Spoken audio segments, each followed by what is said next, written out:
Good afternoon, എല്ലാവർക്കും നമസ്കാരം. ഇന്ന് നമ്മൾ ഈ സെഷനിൽ മാറുന്ന കാലാവസ്ഥയും ഭൗമചരിത്രവും കേരളം നൽകുന്ന പാഠങ്ങൾ എന്ന വിഷയത്തെ സംസാരിക്കാനായിട്ട് നമുക്കിവിടെ നമ്മുടെ അതിഥികൾ എത്തിയിട്ടുണ്ട്. സ്നേഹപൂർവ്വം ഞാൻ നമ്മുടെ സജീവ് സാറിനെയും അതേപോലെ സുചിത്ര മാമിനെയും സ്നേഹപൂർവ്വം ഞാൻ ഈ സെഷനത്തേക്ക് സ്വാഗതം ചെയ്യുന്നു. സർ നമസ്കാരം, മാം നമസ്കാരം. ഇന്ന് ഞാനും നിങ്ങളും ഇവിടെ ഇരിക്കുന്നുണ്ട്. നാളെ ഞാനും നിങ്ങളും ഇവിടെ ഇരിക്കണോ എന്ന് തീരുമാനിക്കുന്നത് ഒരു കണക്കിന് പറഞ്ഞാൽ നമ്മൾ തന്നെയാണ്. മറ്റൊരു ആംഗിളിൽ ചിന്തിച്ചാൽ അത് നമ്മുടെ പ്രകൃതിയോ പരിസ്ഥിതിയോ തീരുമാനിക്കേണ്ട കാര്യമാണ്. ഇത്രയും സെൻസേഷണലായിട്ടുള്ള, ഇത്രയും പ്രശ്നങ്ങൾ സൃഷ്ടിച്ചുകൊണ്ടിരിക്കുന്ന ഈ ഒരു വിഷയത്തെ ആധികാരികമായി പഠിക്കുന്നുണ്ടോ എന്ന് ചോദിച്ചാൽ സംശയമാണ്. നമുക്ക് ചോദിച്ചു നോക്കാം. സർ, പണ്ടൊക്കെ ഏപ്രിൽ മാസം ആയിക്കഴിഞ്ഞാൽ നമുക്കറിയായിരുന്നു കൊന്നയൊക്കെ ഇങ്ങനെ പൂത്ത് നിൽക്കും പാടത്തും പറമ്പിലും ഒക്കെ. അപ്പം നമുക്ക് മനസ്സിലാവും വിഷുക്കാലാണ്, കൊന്നയാണ് എന്നൊക്കെ. ഇപ്പം ശരിക്കും പറഞ്ഞാൽ നോക്കിക്കഴിഞ്ഞാൽ കാലം തെറ്റിപ്പൂക്കുന്ന കൊന്നയാണ്. വിഷുവിൻ്റെ അന്ന് കണി കാണുന്ന പോലും നമുക്കൊരു കൊന്നപ്പൂ കിട്ടാനില്ല. നേരെ മറിച്ച് ഏപ്രിൽ കഴിഞ്ഞ് കുറച്ച് നാൾ കഴിഞ്ഞ് കഴിയുമ്പോൾ വീണ്ടും അവിടെ ഇവിടെയൊക്കെ ആയിട്ട് പൂത്ത് നിൽക്കുന്ന കൊന്നകളൊക്കെ.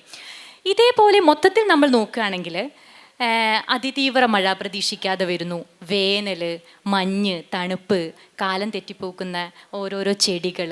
സത്യത്തിൽ എങ്ങോട്ടേക്കാണ് ഈ കാലാവസ്ഥ പോകുന്നത്? എന്താണ് സംഭവിക്കുന്നത് നമുക്ക് ചുറ്റിലും? നമുക്ക് പരിചയമുള്ളൊരു പരിപാടി ചായ ഉണ്ടാക്കാന്നല്ല. നമ്മൾ അടുക്കളയിലെ ഒരു പാത്രം സ്റ്റൗവിൽ വെക്കുന്നു, സ്റ്റൗ കത്തിക്കുന്നു, വെള്ളം പതുക്കെ ചൂടാവാൻ തുടങ്ങുന്നു.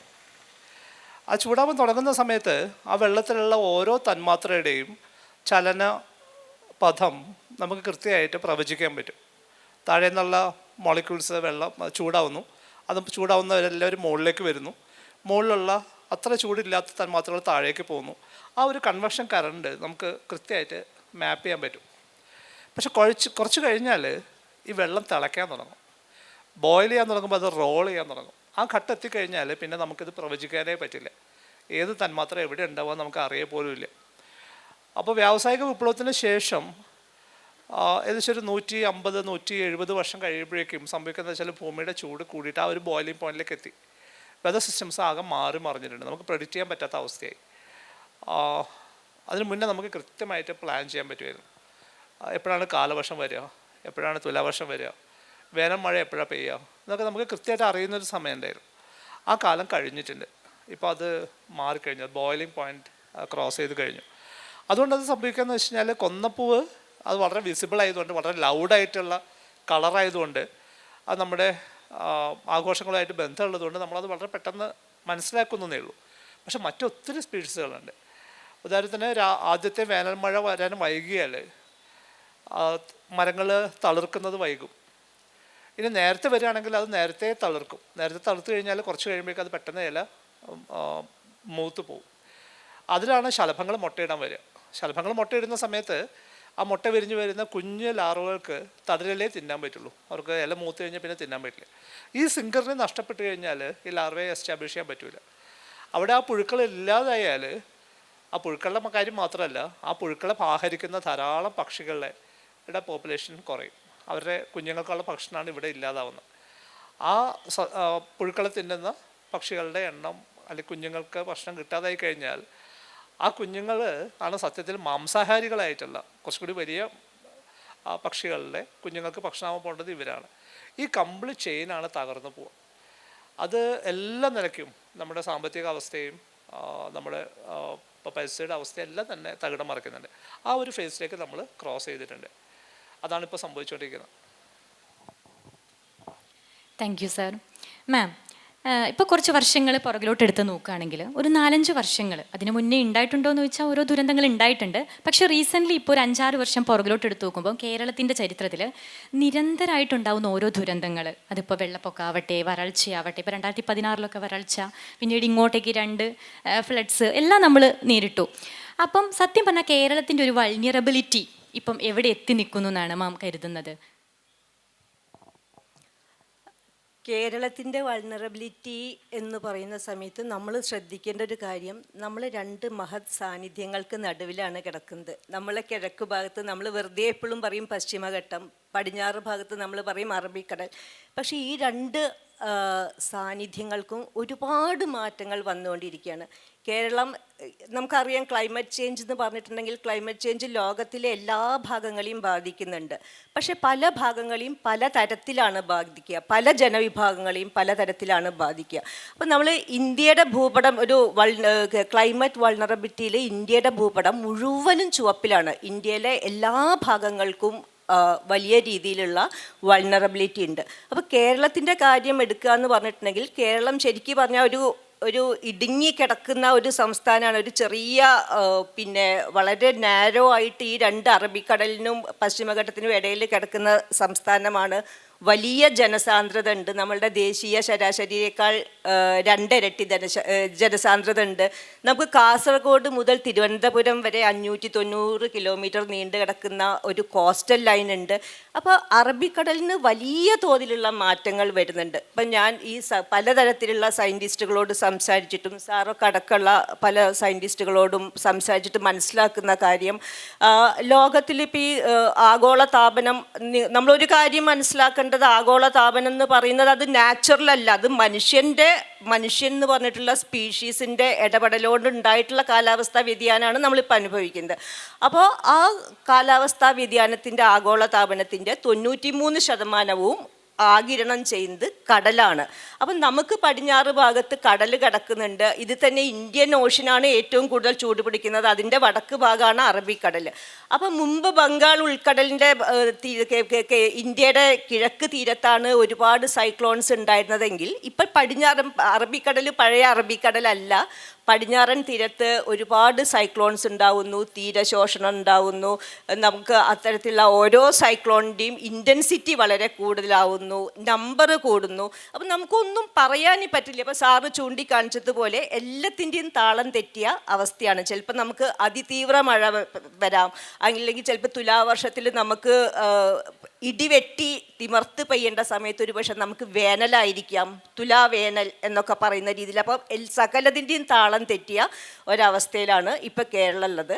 അപ്പോൾ ഈ കേരളത്തിൻ്റെ വൾണറബിലിറ്റിയെക്കുറിച്ച് ചോദിച്ചതുകൊണ്ട് കേരളത്തിൻ്റെ ജിയോഗ്രഫിക്കൽ അവസ്ഥ തന്നെ വളരെ വൾണറബിളായിട്ടുള്ള അവസ്ഥയാണ്.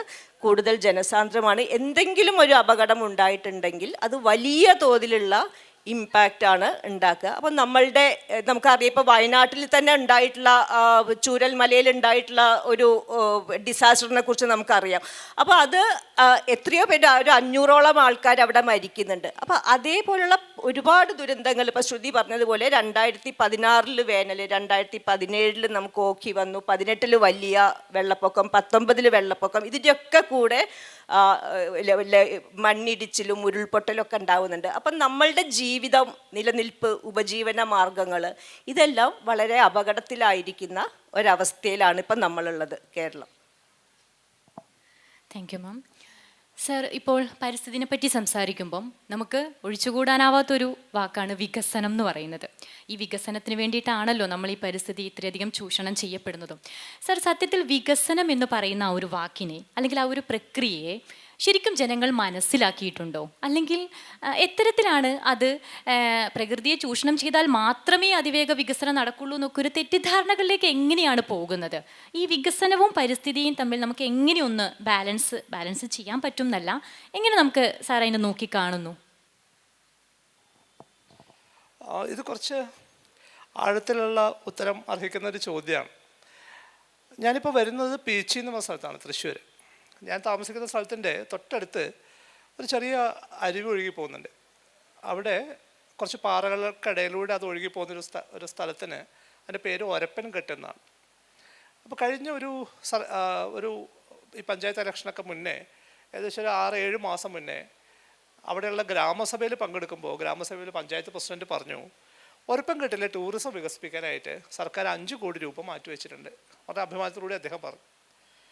അപ്പോൾ എനിക്ക് സംസാരിക്കാൻ അവസരം കിട്ടിയപ്പോൾ ഞാൻ അദ്ദേഹത്തോട് പറഞ്ഞു, ഒരപ്പൻകെട്ട് ഒരു പാവ സ്ഥലമാണ്, 5 കോടി രൂപയൊന്നും താങ്ങാനുള്ള ശേഷി ഒരപ്പൻകെട്ടിന് ഇല്ല എന്ന് പറഞ്ഞു.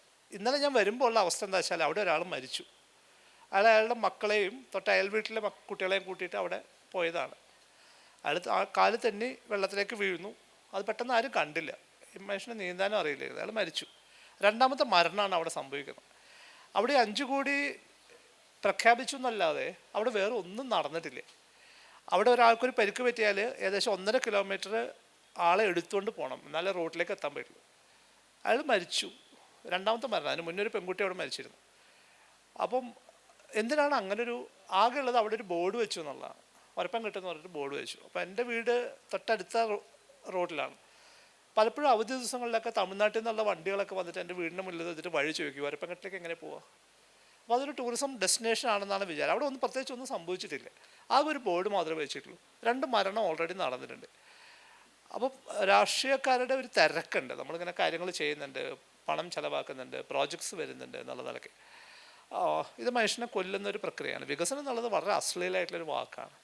അങ്ങനെ വികസിക്കുന്നതിനെ നമ്മൾ ക്യാൻസർ എന്നാണ് പറയുക. നമ്മുടെ ശരീരത്തിലെ ചില കോശങ്ങൾ ധാരാളമായിട്ട് ഇങ്ങനെ പെരുകി പോകുന്ന പ്രോസസ്സിനെ നമ്മൾ വിളിക്കുന്നത് ക്യാൻസർ എന്നാണ്. അത് രോഗമാണ്. വേണ്ടത് എന്താണ്? സമാധാനമായിട്ട് സ്വസ്ഥമായിട്ട് ജീവിക്കാൻ പറ്റുക എന്നുള്ളതാണ് ആവശ്യം. അതിലേക്ക് അല്ല ഈ വികസന പ്രക്രിയ പോകുന്നത്. മാത്രമല്ല, ഇതിൻ്റെ പുറകിൽ നടക്കുന്ന 1-2 ചെറിയ ഉദാഹരണങ്ങൾ പറയാം. ഇപ്പം ഈ മൊത്തം നമ്മൾ കാണുന്ന മുഴുവൻ കലാപരിപാടികളും ഫണ്ട് ചെയ്യുന്നത് ഈ ഭൂമിയാണ്. ഭൂമിയെ വിറ്റ് കിട്ടുന്ന പൈസ കൊണ്ടാണ് നമ്മൾ കാണുന്ന സകലമാന രാഷ്ട്രീയ പാർട്ടികളും പ്രവർത്തിച്ചുകൊണ്ടിരിക്കുന്നത്.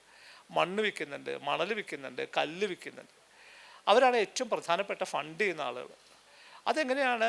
ഇപ്പം സർക്കാരുകളെ ആരാണ് നിലനിർത്തുന്നത്? ഭരണകൂടങ്ങളെ ആരാണ് നിലനിർത്തുന്നത് ചോദിച്ചാൽ, അമേരിക്കൻ ഭരണകൂടത്തെ നിലനിർത്തുന്ന അവിടെയുള്ള പെട്രോൾ കെമിക്കൽ കമ്പനീസാണ് നമുക്ക് കൃത്യമായിട്ട് അറിയാം.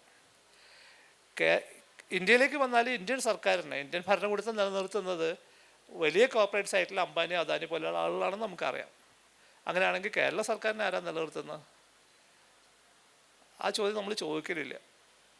പക്ഷെ അത് നിലനിർത്തുന്നത് ഇവിടെയുള്ള ഖനി മാഫിയയാണ്. അവർ ഗ്രാനൈറ്റ് എന്നുള്ള പൈസയാണ്, കരിങ്കല്ല് വിറ്റിട്ടുള്ള പൈസയാണ്. അതെങ്ങനെയാണ് നമ്മൾ തിരിച്ചറിയുക? ഒരു സർക്കാർ അധികാരത്തിൽ കയറുമ്പോൾ ആരാണ് അവരെ ഫണ്ട് ചെയ്യുന്നത് എങ്ങനെയാണ് നമ്മൾ തിരിച്ചറിയുക? അത് തിരിച്ചറിയുന്നത് എങ്ങനെയാണെന്ന് വെച്ചാൽ, അവർ അധികാരം ഏറ്റെടുത്തിട്ട് ആദ്യ കാലത്ത് അവർ കൊണ്ടുവരുന്ന നിയമങ്ങൾ നോക്കിയാൽ നമുക്കറിയാം. അപ്പോൾ കേരള സർക്കാർ അധികാരത്തിൽ വന്നതിന് ശേഷം ആദ്യം ചെയ്യുന്നത് കോറികൾക്ക്, കരിങ്കൽ കോറികൾ കാട്ടിൽ നിന്നും മനുഷ്യവാസമുള്ള സ്ഥലങ്ങളിൽ നിന്നുള്ള ദൂരം 200 മീറ്റർ ആയിരുന്നത് 150 മീറ്ററാക്കി ആദ്യം, അതിനുശേഷം 100 മീറ്ററാക്കി, അതിനുശേഷം 50 മീറ്ററാക്കി. ഇതിങ്ങനെ നിരന്തരം ചെയ്യുമ്പോൾ നമുക്കറിയാം ഇത് ഫണ്ടിങ് ആരാണ് ഫണ്ട് ചെയ്യുന്നത് നമുക്ക് കൃത്യമായിട്ട് മനസ്സിലാവും. അതുകൊണ്ട് എന്താ കുഴപ്പം? അതുകൊണ്ട് തന്നെ കേരളത്തിൽ നമ്മൾ ചോദിക്കുകയാണ്, കേരളത്തിൽ എത്ര കരിങ്കൽ കോറികളുണ്ടെന്ന് ചോദിച്ചാൽ ആ ഡാറ്റ എവിടെ ഇല്ല, കാണാൻ പറ്റില്ല. നമ്മൾ വിചാരം ഈ കാലത്ത് ഡാറ്റ എല്ലായിടത്തും അവൈലബിൾ ആണെന്ന്, എല്ലാ വിവരങ്ങളും എല്ലാവർക്കും ആക്സസ് ചെയ്യാൻ പറ്റും എന്നൊക്കെയാണ് നമ്മൾ തെറ്റിദ്ധരിക്കുന്നത്. അങ്ങനെയല്ല, ഈ വിവരം ഉണ്ടാവില്ല. മൈനിങ് ആൻഡ് ജിയോളജി ഡിപ്പാർട്ട്മെൻറ്റ് വെബ്സൈറ്റിൽ പോയാൽ ഒരു നീളമുള്ള പട്ടിക കൊടുത്തിട്ടുണ്ടാവും. അതിനകത്ത് കുറേ സർവേ നമ്പറുകൾ ഉണ്ടാവുക. ആ സർവേ നമ്പറുകളിലുള്ള കോറികൾ എവിടെയാണെന്ന് പോലും നമുക്കറിയില്ല, മാപ്പ് ചെയ്തിട്ടില്ല. ഇത് കേരളത്തിൽ എവിടെയാണ് ഇത് വരുന്നത്? നമുക്ക് ഉറപ്പായിട്ട് പറയാൻ പറ്റുന്നത് കോറികൾ വരുന്നത് മുഴുവൻ ഏറ്റവും പാവപ്പെട്ട മനുഷ്യർ ജീവിക്കുന്ന സ്ഥലത്താണ്. ലോൺ എടുത്തിട്ട് കടത്തിപ്പെട്ടിട്ട് എങ്ങനെയെങ്കിലും ഭൂമി വിറ്റ് പൈസ കിട്ടി അതൊന്ന് തിരിച്ചടച്ചിട്ട് രക്ഷപ്പെടാൻ നിൽക്കുന്ന ആളുകളുടെ സ്ഥലങ്ങളിലാണ് ഈ കോറികൾ മുഴുവൻ വരുന്നത്. വരുന്ന സ്ഥലങ്ങളിലൊക്കെ തന്നെ ചുറ്റുപാട് കുടിവെള്ളം കിട്ടാതാവുന്ന അവസ്ഥയുണ്ട്. ഇതേപോലെയുള്ള ചില ചോദ്യങ്ങൾക്ക്, ലളിതമായിട്ടുള്ള ചോദ്യങ്ങൾക്ക് ഉത്തരം നമുക്കില്ല. പണ്ട് ജോൺ അബ്രഹാം എഴുതിയൊരു കഥയുണ്ട്. ആ കഥയുടെ ടൈറ്റിൽ ഇങ്ങനെയായിരുന്നു, കോട്ടയത്ത് എത്ര മത്തായിമാരുണ്ട് എന്നായിരുന്നു ആ ടൈറ്റിൽ, കഥയുടെ ടൈറ്റിൽ. നമ്മളിന്ന് ചോദിക്കുകയാണ്, വയനാട്ടിൽ എത്ര റിസോർട്ടുണ്ട് എന്ന് ചോദിച്ചാൽ എവിടെയും ഡാറ്റ ഇല്ല, നിറയുണ്ട്. ചെറിയൊരു സ്ഥലത്ത് പോലും നമ്മൾ ഒരു ചെറിയൊരു പ്രദേശത്ത് അവിടെ തവളകളുമായിട്ട് ബന്ധപ്പെട്ടൊരു പഠനമായിട്ട് ബന്ധപ്പെട്ട് എൻ്റെ സുഹൃത്തുക്കൾ അവിടെ പഠനം നടത്തിയപ്പോൾ ചെറിയൊരു സ്ഥലത്ത് നമുക്ക് ഒരിക്കലും ചിന്തിക്കാൻ പറ്റില്ല, 200 റിസോർട്ട് അവിടെയുണ്ട്.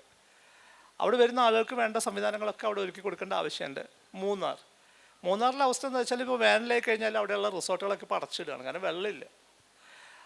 മറ്റു പല രാജ്യങ്ങളിൽ ചെയ്തിരുന്നത് വികസനത്തെ ശ്രദ്ധയോടുകൂടി സമീപിക്കുന്ന ആളുകൾ കണ്ടതെന്ന് വെച്ചാൽ, നിങ്ങൾക്ക് ഏറ്റവും രസകരമായിട്ടുള്ളൊരു സ്ഥലമുണ്ടെങ്കിൽ, കാണാനായിട്ട് ആളുകൾക്ക് താല്പര്യമുള്ള, സന്ദർശിക്കാനായിട്ട് ധാരാളം സന്ദർശകർ വരുന്ന ഒരു സ്ഥലം ഉണ്ടെങ്കിൽ അതിന് കുറേ ദൂരെയാണ് ആളുകൾ താമസിക്കുക. അവരവിടെ താമസിക്കുകയും അവിടെ നിന്ന് പോയിട്ട് ആ സ്ഥലം കണ്ടിട്ട് തിരിച്ചു വരിക ചെയ്യുക. ഇവിടെ നമ്മൾ അങ്ങനെയല്ല ചെയ്യുക. നമ്മൾ ആ സ്ഥലത്ത് തന്നെ പോയിട്ട് നമ്മൾ റിസോർട്ട് പണിയാണ് ചെയ്യുക. ആ സ്ഥലം മുഴുവൻ നശിപ്പിച്ചാളെ. ഇതേ പ്രോസസ്സ് നടന്നുകൊണ്ടിരിക്കുകയാണ്. അപ്പോൾ വികസനം എന്നുള്ളത് ഒരു നിലക്ക് സുസ്ഥിരമായിട്ടുള്ളൊരു കാര്യമല്ല, അത് ഭയങ്കര ഡാമേജിങ് ആയിട്ടുള്ളൊരു കാര്യമാണ്.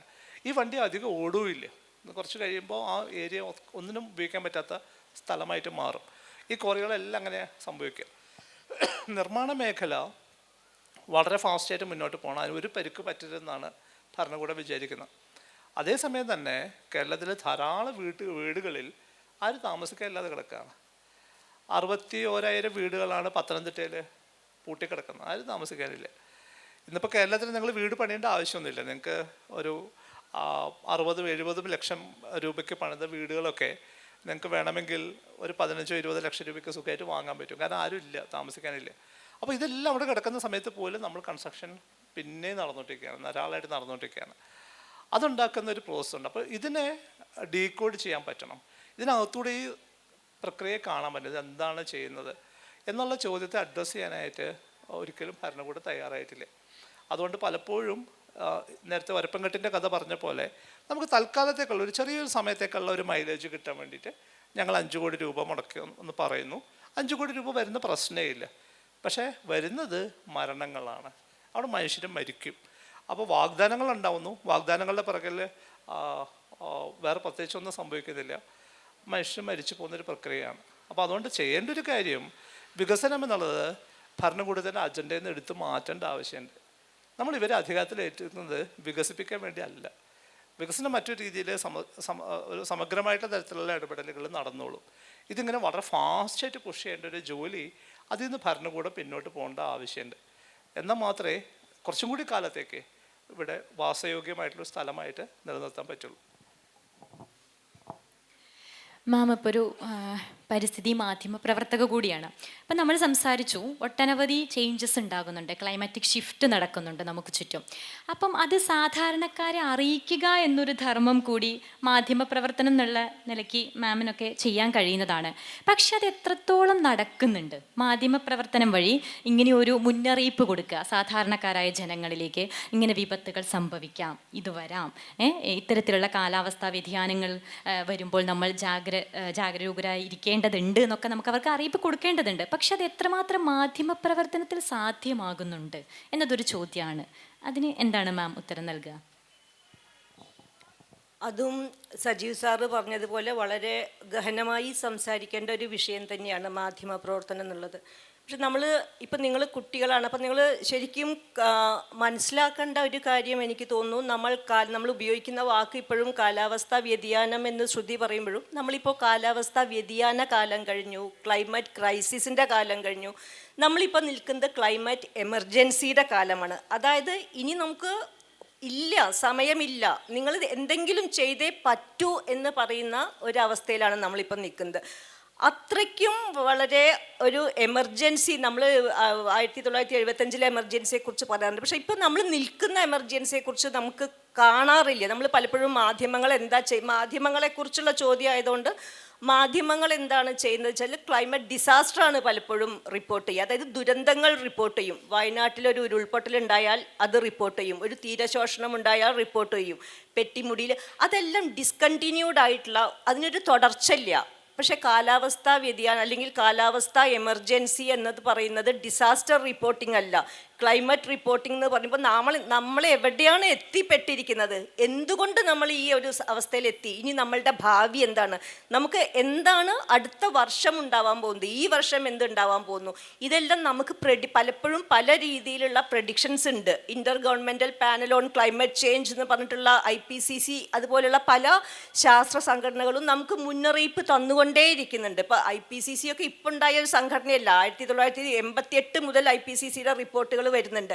പക്ഷേ ഈ റിപ്പോർട്ടുകൾ ഒന്നും നമ്മൾ സീരിയസ് ആയി എടുത്തിട്ടില്ല. അപ്പോൾ ഇത്തരത്തിലുള്ള പ്രവചനങ്ങൾ ഒരു ഭാഗത്ത് ശാസ്ത്രജ്ഞർ റിസർച്ച് ചെയ്തുകൊണ്ടിരിക്കുന്നുണ്ട്, ഇപ്പുറത്താണെങ്കിൽ ദുരന്തങ്ങൾ ഉണ്ടായിക്കൊണ്ടിരിക്കുന്നുണ്ട്. ഇതിൻ്റെ രണ്ടിൻ്റെയും ഇടയിലാണ് നമ്മൾ കമ്മ്യൂണിക്കേറ്റേഴ്സ് എന്നുള്ള രീതിയിൽ മാധ്യമങ്ങൾ പ്രവർത്തിക്കേണ്ടത്. പക്ഷേ മാധ്യമങ്ങളുടെ റിപ്പോർട്ടുകൾ ഡിസ്കണ്ടിന്യൂഡ് ആയിട്ടുള്ള ഡിസാസ്റ്റർ റിപ്പോർട്ടിങ് അല്ലെങ്കിൽ ദുരിതാശ്വാസങ്ങൾ, ഒരു ഡിസാസ്റ്റർ ഉണ്ടായി കഴിഞ്ഞാൽ അത് എന്ത് ചെയ്യുന്നു, അവിടെ എത്ര പേര് മരിച്ചു, എത്ര വീടുകൾ ഒലിച്ചു പോയി, ഇത്തരത്തിലുള്ള റിപ്പോർട്ടിംഗ് ആണ് ചെയ്യുന്നത്. അതല്ല ചെയ്യേണ്ടത്. പക്ഷെ അത് എന്തുകൊണ്ട് ചെയ്യുന്നില്ല എന്നുള്ളത് അതിനും പല കാരണങ്ങളുണ്ട്. ചിലപ്പോൾ നമ്മളുടെ മീഡിയ എന്ന് പറയുന്നത് ഒരു കല്ലല്ല. മീഡിയയ്ക്കും പല ലെവലുകളുണ്ട്. മീഡിയ മുതലാളിമാരുണ്ട്, മീഡിയ മാനേജ്മെൻ്റ് ഉണ്ട്, മീഡിയയിൽ തന്നെയുള്ള ന്യൂസ് ഡെസ്ക് ഉണ്ട്, റിപ്പോർട്ടേഴ്സ് ഉണ്ട്. അപ്പോൾ ഇതിലെ പല ഭാഗങ്ങളും പല തരത്തിലായിരിക്കും സെൻസിറ്റൈസ്ഡ് ആയിട്ടുണ്ടാവുക. ക്ലൈമറ്റ് എമർജൻസിയെക്കുറിച്ചുള്ള ധാരണ പൊതുസമൂഹത്തിന് എത്രമാത്രം കുറവാണോ, ചിലപ്പോൾ അത്രമാത്രം തന്നെ കുറവായിരിക്കാം മാധ്യമ സ്ഥാപനങ്ങളിലെ പല ലെവലുകളിൽ നിൽക്കുന്ന ആളുകൾക്കുണ്ടായിരിക്കുന്നത്. അപ്പോൾ അതുകൊണ്ട് ഓരോ ദുരന്തം ശരിക്കും പറഞ്ഞിട്ടുണ്ടെങ്കിൽ ചിലപ്പോൾ സങ്കടം തോന്നും. കാരണം ഒരു ദുരന്തമൊക്കെ ഉണ്ടാകുന്ന സമയത്ത്, ഈ ഉരുൾപൊട്ടി വരുന്ന സമയത്ത് അവിടെ നിന്ന് 24/7 റിപ്പോർട്ട് ചെയ്യുന്ന പെൺകുട്ടികളെയും ആൺകുട്ടികളെയൊക്കെ കാണുന്ന സമയത്ത് അത് വേണ്ടതാണ്, അത് ചെയ്യേണ്ടതുമാണ്. ജീവൻ അപകടത്തിലാക്കിക്കൊണ്ടായിരിക്കും അവർ ഈ ഡിസാസ്റ്റർ റിപ്പോർട്ട് ചെയ്യുന്നുണ്ടാവുക. പക്ഷേ ആ ഡിസാസ്റ്റർ കഴിഞ്ഞാൽ, ആ ദുരന്തം കഴിഞ്ഞാൽ എന്തുകൊണ്ടാണ് ഈ ദുരന്തം ഉണ്ടായത് എന്നുള്ളതിൻ്റെ ഒരു യഥാർത്ഥ അനാലിസിസ് ആ ദുരന്തത്തിൻ്റെ മുൻപും ആ ദുരന്തത്തിൻ്റെ പിൻപും നടക്കേണ്ടതുണ്ട്.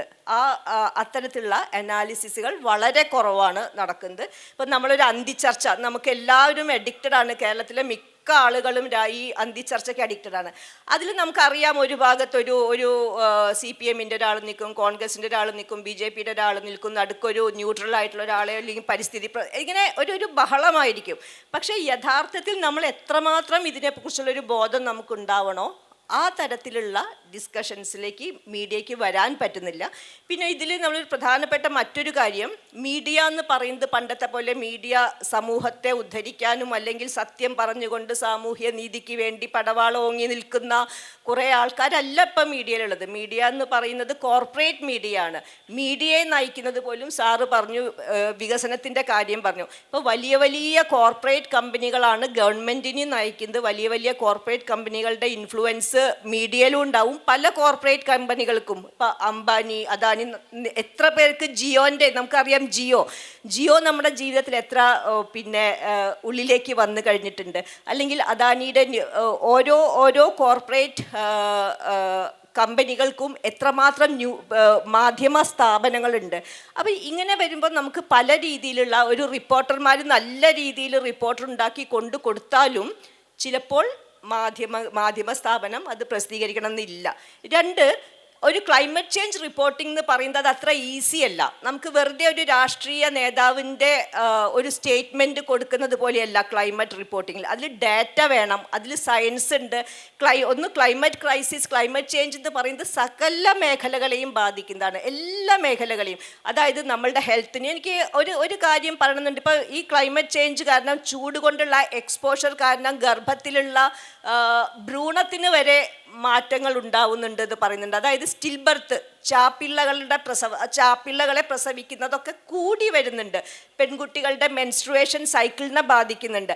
അപ്പം നമ്മളുടെ ജീവിതത്തിലെ ഓരോ ഘട്ടത്തെയും അല്ലെങ്കിൽ ഓരോ സെക്ടറിനെയും അത് ബാധിക്കുന്നുണ്ട്. അതിൻ്റെ സാമ്പത്തികമായാലും സാമൂഹ്യമായാലും ഹെൽത്തായാലും മാനസികമായ ഹെൽത്തായാലും എല്ലാത്തിനെയും ബാധിക്കുന്ന ഒരു എമർജൻസി അല്ലെങ്കിൽ ഒരു പ്രതിഭാസത്തെ അത്ര കണ്ട് സീരിയസ് ആയ രീതിയിൽ കണ്ടിന്യൂസ് ആയിട്ടുള്ള റിപ്പോർട്ടിംഗ് നടക്കുന്നില്ല. അതിന് ഞാൻ പറഞ്ഞ പല കാരണങ്ങളും ഉണ്ട്.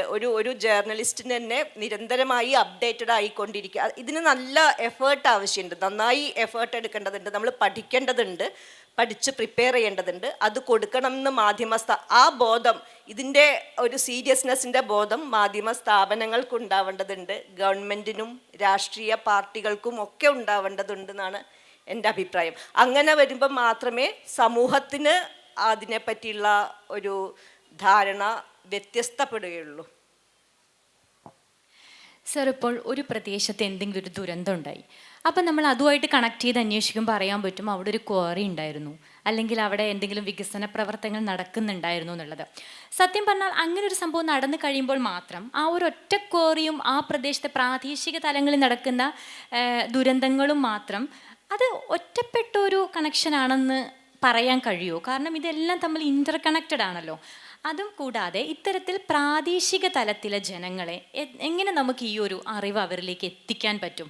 ഇപ്പം ഗാഡ്ഗിൽ റിപ്പോർട്ട് പോലെയൊക്കെയുള്ളൊരു ഇത് ആരും അംഗീകരിച്ചിട്ടില്ല ഇതുവരെ. പക്ഷേ നമുക്ക് റിപ്പോർട്ട് എന്നുള്ള പേരല്ലാതെ മറ്റേതെങ്കിലും രീതിയിൽ ഓരോ പ്രാദേശിക തലത്തിനെയും പറ്റി ഭൗമചരിത്രപരമായിട്ടുള്ള എന്തെങ്കിലും പഠനങ്ങളോ സാങ്കേതിക വിദ്യ ഉപയോഗിച്ചുകൊണ്ട് ഡീറ്റെയിൽ ആയിട്ടൊരു പഠനം സാധ്യമാണോ ഈ അവസ്ഥയിൽ കേരളത്തിൽ?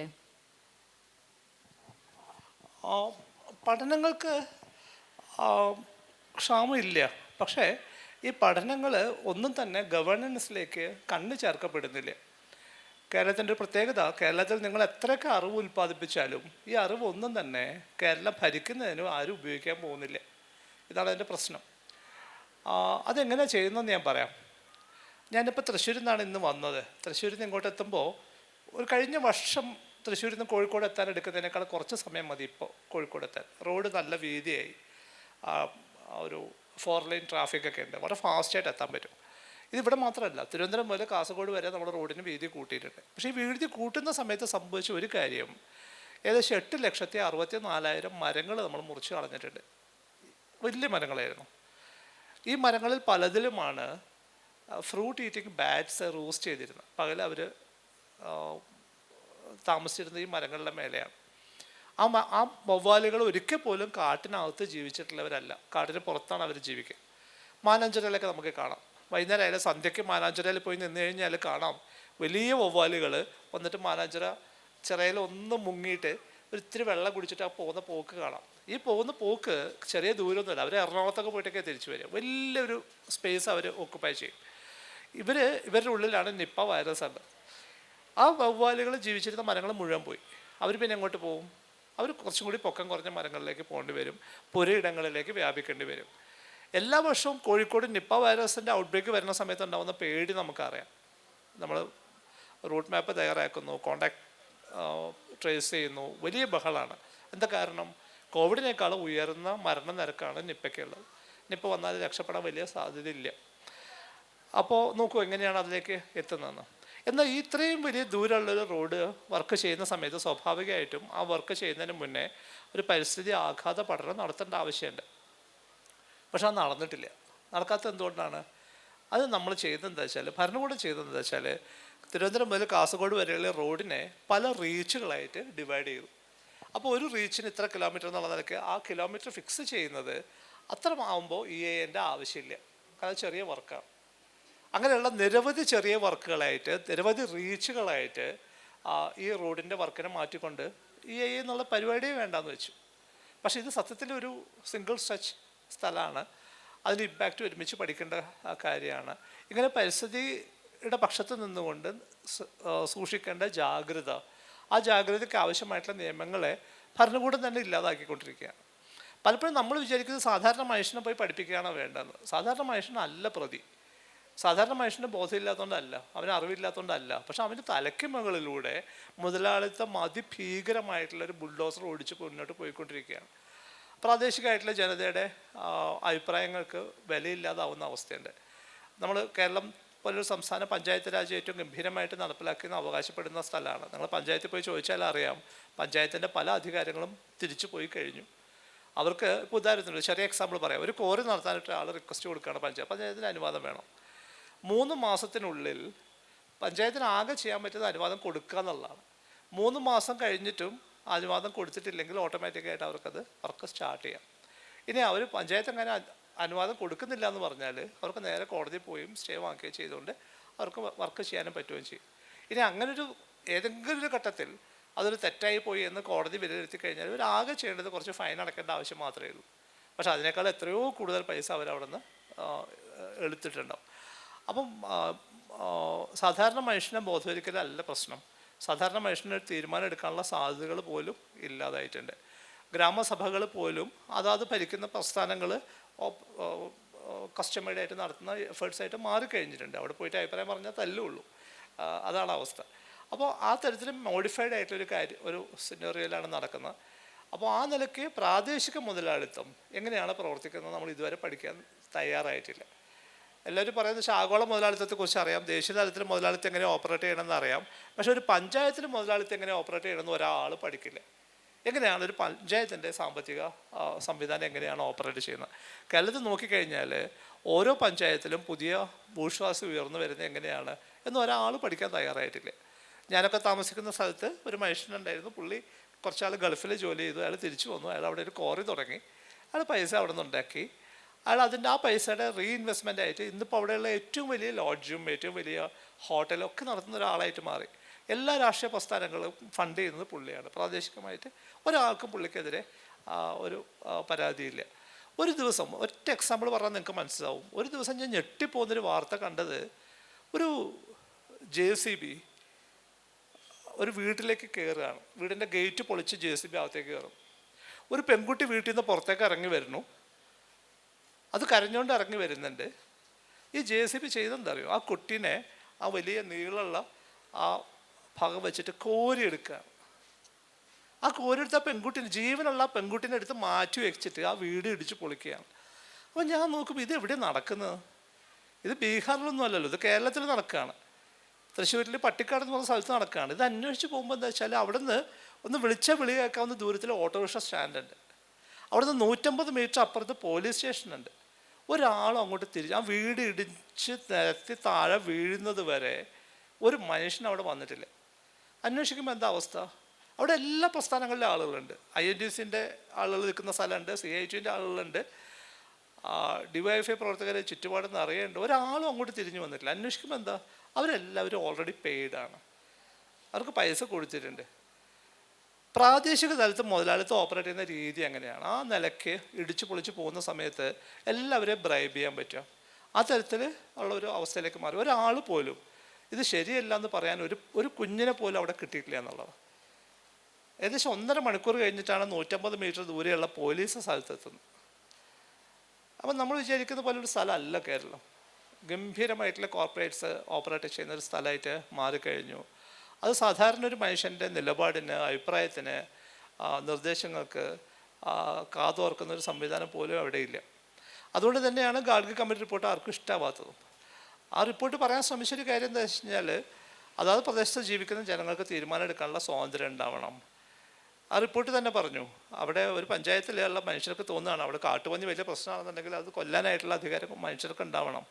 കൊല്ലും മാത്രമല്ല, അത് കൊന്നിട്ട് അത് മണ്ണിൽ കുഴിച്ചിടുന്നതിന് പകരം അത് ഭക്ഷണമായിട്ട് കഴിക്കാനായിട്ടുള്ള അനുവാദം ഉണ്ടാവണം. ആ തരത്തിൽ തീരുമാനം എടുക്കേണ്ട അധികാരം ഏറ്റവും താഴെത്തട്ടിലേക്ക് പോകുന്നത് ഭരണകൂടത്തിന് അത്ര ഇഷ്ടമുള്ള കാര്യമല്ല. അതുകൊണ്ട് തന്നെയാണ് ആ റിപ്പോർട്ടിന് ശേഷം അപ്പം തന്നെ മറ്റൊരു കമ്മീഷനെ വെച്ചു. ആ കമ്മീഷൻ ചോദിച്ച രസകരമായിട്ടുള്ളൊരു ചോദ്യം ഉണ്ടായിരുന്നു.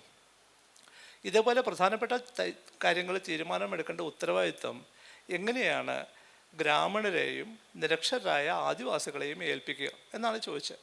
അത് സാധാരണ ഞങ്ങൾക്ക് അറിയില്ല, എക്സ്പേർട്സാണ് തീരുമാനം എടുക്കേണ്ടത്.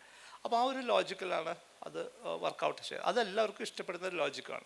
ഒന്ന് ആലോചിച്ച് നോക്കി, കേരളത്തിലെ എല്ലാ രാഷ്ട്രീയ പ്രസ്ഥാനങ്ങളും ആ റിപ്പോർട്ട് തള്ളിക്കളയണമെന്ന് ആവശ്യപ്പെടുക ചെയ്ത്. അതിൻ്റെ കാരണം എന്താണ്?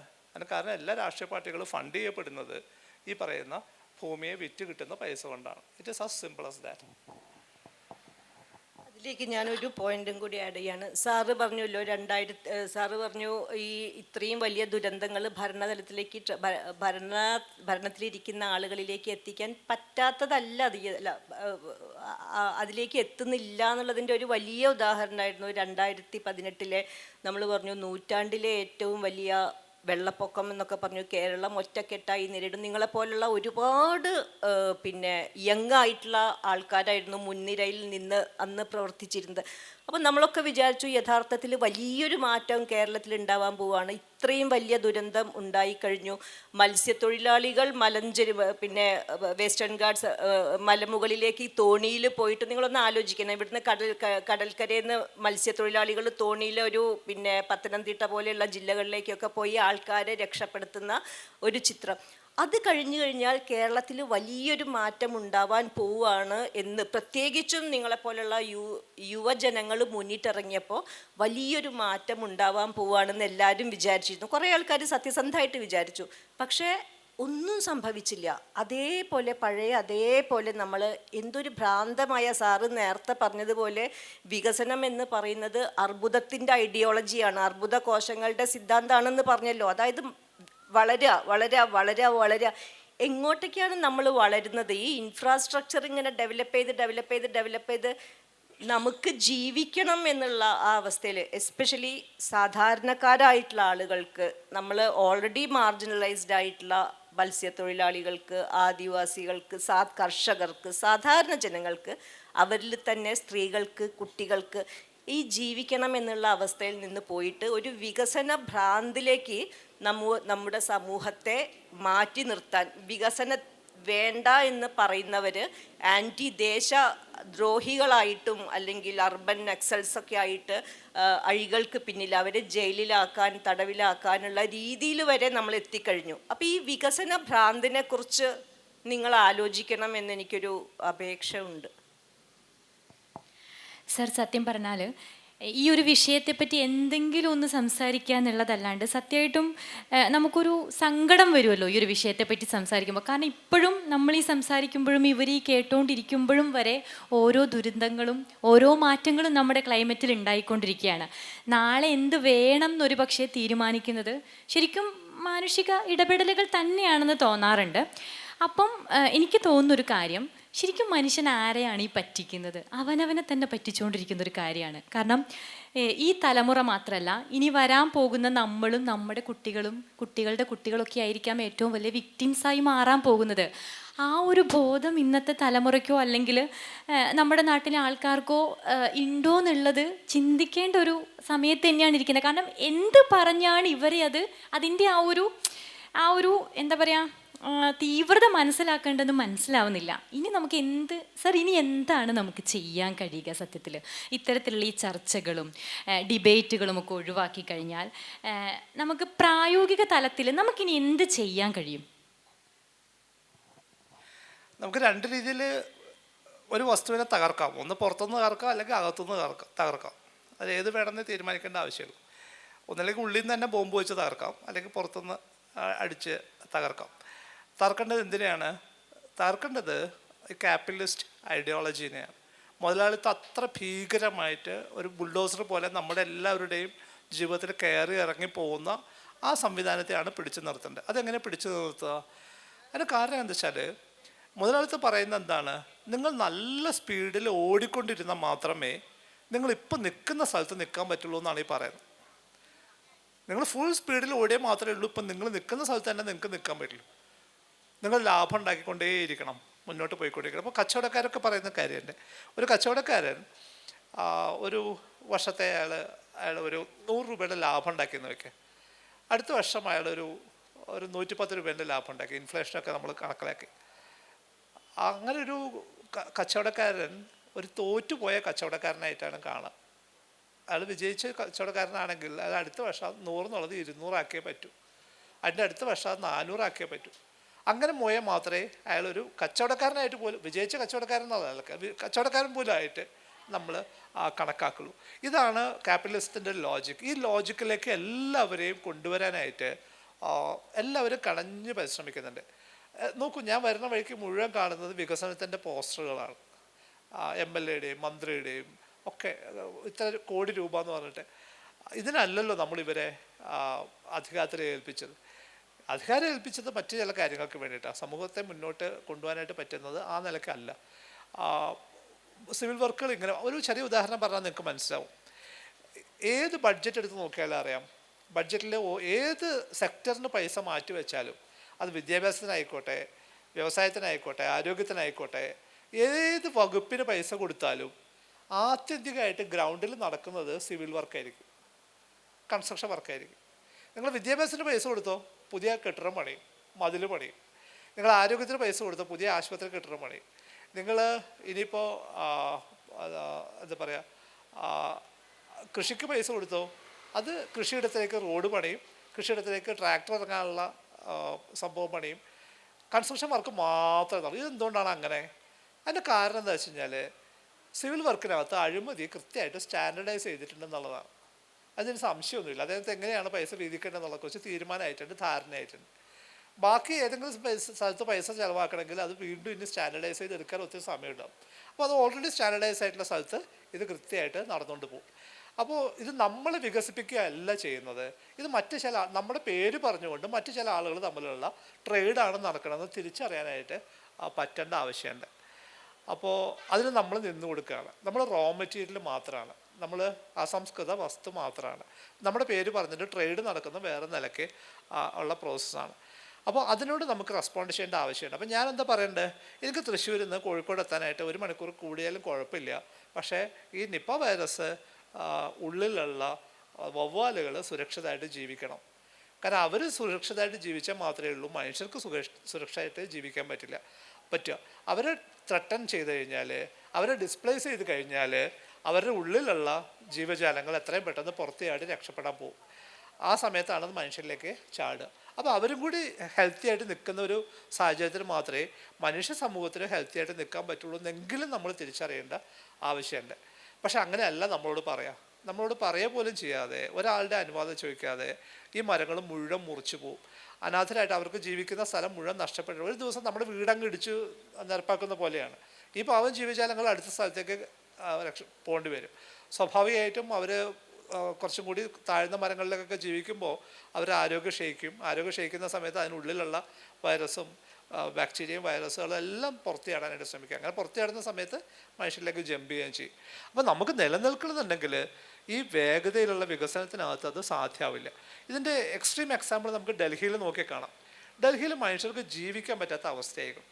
പുറത്തിറങ്ങി കഴിഞ്ഞാൽ കാണുന്നത് ഒരു 5 മീറ്ററിന് അപ്പുറത്തേക്ക് കാഴ്ച പോലും കിട്ടാത്ത അവസ്ഥയിലാകെ നഗരം പൊല്യൂട്ടഡായി കഴിഞ്ഞു. പല അന്താരാഷ്ട്ര മത്സരങ്ങളും ഡൽഹിയിൽ നിന്ന് മാറ്റി. ഒരു ടെന്നീസ് മാച്ച് വെച്ചപ്പോൾ ആ ടെന്നീസ് കളിക്കാരെ പറഞ്ഞു, ഞാൻ ഡൽഹിയിലേക്ക് ഇല്ല, എൻ്റെ ആരോഗ്യത്തിന് നല്ലതല്ല ഡൽഹിയിൽ വരുന്നത്. പുതിയ കണക്കുകൾ പറയുന്നത് നിങ്ങൾ ഡൽഹിക്ക് പുറത്ത് ജീവിക്കുകയും ഡൽഹിക്ക് അകത്ത് ജീവിക്കുന്നത് നമ്മൾ താരതമ്യം ചെയ്താൽ ഡൽഹിക്ക് അകത്താണ് നിങ്ങൾ ജീവിക്കുന്നതെന്നുണ്ടെങ്കിൽ നിങ്ങൾ 1.5 വർഷം കുറച്ചേ ജീവിക്കുള്ളൂ. ഇത് കുറച്ച് മുന്നേ ബീജിങ്ങിൻ്റെ കണക്കായിരുന്നു. ചൈനയുടെ തലസ്ഥാനമായ ബീജിങ്ങിൻ്റെ അവസ്ഥ എന്താ വെച്ചാൽ അവർ സൂര്യനെയും ചന്ദ്രനെയും കണ്ടിട്ട് 7 വർഷമായിരുന്നു. കണ്ടിട്ടില്ല.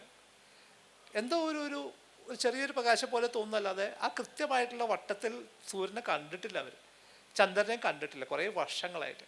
അത് കാണുന്ന എപ്പോഴാണെന്ന് വെച്ച് കഴിഞ്ഞാൽ അവിടെ ഒരു അന്താരാഷ്ട്ര ലോക നേതാക്കളൊക്കെ വരുന്ന ഒരു പ്രോഗ്രാം നടക്കുന്ന സമയത്ത് ചൈനീസ് സർക്കാർ ചെയ്തത് 3 മാസത്തേക്ക് ബീജിങ്ങിന് ചുറ്റുമുള്ള കൽക്കരി ഉപയോഗിക്കുന്ന എല്ലാ വ്യവസായശാലകളും അടച്ചിട്ടു. ബീജിങ്ങിൻ്റെ ഉള്ളിൽ വിറക് ഉപയോഗിച്ചിട്ട് കൽക്കരി ഉപയോഗിച്ചിട്ട് ഭക്ഷണം പാചകം ചെയ്യുന്ന ആളുകൾ പറഞ്ഞു, നിങ്ങൾ പാചകം നിർത്തിക്കൊള്ളാൻ പറഞ്ഞു. അവർക്കെല്ലാം സർക്കാർ നേരിട്ട് ഭക്ഷണം കൊടുക്കാൻ തുടങ്ങി. 3 മാസം സകല കൽക്കരി ഉപയോഗവും നിർത്തിക്കഴിഞ്ഞപ്പോഴാണ് ആകാശം തെളിഞ്ഞത്. 7 വർഷത്തിന് ശേഷം അന്നാണ് അവർ ആദ്യമായിട്ട് സൂര്യനെയും ചന്ദ്രനെയും കാണുന്നത്. വികസിച്ച് പോകുമ്പോഴുള്ള അവസ്ഥ ഇതാണ്. നമ്മൾ വിചാരിക്കുന്ന വെച്ചാൽ ഇവർ ഈ പോസ്റ്റർ ഒട്ടിക്കുന്ന വികസനം എന്ന് പറയുന്ന സാധനം അങ്ങ് എത്തിക്കഴിയുമ്പോൾ നമ്മളെല്ലാവരും ഭയങ്കര സുഖസുന്ദരമായിട്ടുള്ള ലോകത്ത് ജീവിക്കുമെന്നാണ് ഇവർ പറയാൻ ശ്രമിക്കുന്നത്. അങ്ങനെയല്ല. ജീവിക്കാൻ പറ്റാത്തൊരു സ്ഥലത്തേക്കുള്ള യാത്രയാണ് ഈ വികസനം എന്ന് പറയുന്ന ആ പ്രക്രിയ. ഡൽഹിയിൽ നമ്മളത് കണ്ടു കഴിഞ്ഞു. മിക്കവാറും ഇന്ത്യയിലെ എല്ലാ നഗരങ്ങളിലും കണ്ടിട്ടുണ്ട്. കേരളത്തിനൊരു സാധ്യത നമുക്കിപ്പോഴും സൂര്യനെയും ചന്ദ്രനെയും കാണാൻ പറ്റുന്നുണ്ടെന്നുള്ള അത് നിലനിർത്താനെങ്കിലും നമുക്ക് സാധ്യമാവണം. മറ്റൊത്തിരി സ്ഥലങ്ങളിൽ സംഭവിച്ചിട്ടുള്ള അപകടങ്ങൾ നമുക്ക് സംഭവിക്കാതെ നോക്കണം. ശുദ്ധമായ ജലം കിട്ടുന്ന സ്ഥലമാണ്. 2 പ്രാവശ്യം വർഷത്തിൽ 2 പ്രാവശ്യം ശുദ്ധജലം കൊണ്ട് കഴുകി വൃത്തിയാക്കപ്പെടുന്ന ഒരു സംസ്ഥാനമാണ് കേരളം. കാലവർഷത്തിലും തുലാവർഷത്തിലും ഗംഭീരമായിട്ടുള്ള ശുദ്ധജലം കൊണ്ട് ഈ സംസ്ഥാനം മുഴുവൻ കഴുകി വൃത്തിയാക്കി പോകുന്നുണ്ട്. എന്നിട്ട് പോലും നമുക്ക് ഇന്നിപ്പോൾ വെള്ളം കിട്ടാത്ത ഇഷ്ടംപോലെ സ്ഥലങ്ങൾ ബബിൾസായിട്ട് കേരളത്തിൽ പൊങ്ങി വന്നിട്ടുണ്ട്. ഏറ്റവും ശുദ്ധമായിട്ടുള്ള ഭക്ഷണം ഉണ്ടാക്കാൻ പറ്റുന്ന സ്ഥലമാണ്, ഏറ്റവും ശുദ്ധമായിട്ടുള്ള ജലം കിട്ടുന്ന സ്ഥലമാണ്.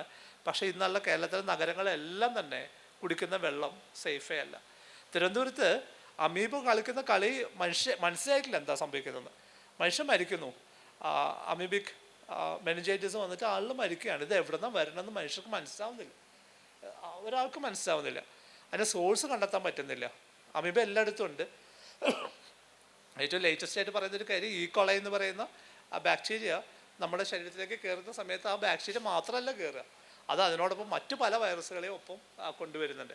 ഇത് വളരെ കോംപ്ലക്സ് ആയിട്ടുള്ളൊരു സിസ്റ്റം ആണെന്നും അവിടെയാണ് നമ്മൾ ജീവിക്കണമെന്നും നേരത്തെ സുചിത്ര പറഞ്ഞ പോലെ ഈ 2 അറബിക്കടലിനും പശ്ചിമഘട്ടത്തിനും ഇടയ്ക്കുള്ള ഒരു സ്പേസിനകത്ത് ജീവിക്കുന്ന നിരവധി ജീവജാലങ്ങളുണ്ട്.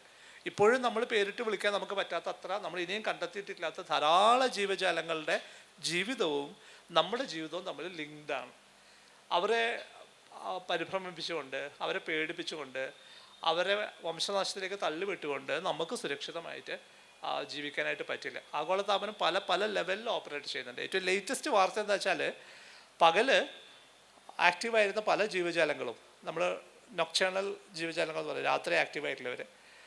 ഡയണൽ ജീവജാലങ്ങളുണ്ട്, പകൽ ആക്റ്റീവായിട്ടുള്ളത്. ചിത്രശലഭങ്ങളൊക്കെ പകലാണ് ആക്റ്റീവ് ആവുക, നിശാശലഭങ്ങളൊക്കെ രാത്രിയാണ് ആക്റ്റീവ് ആവുക.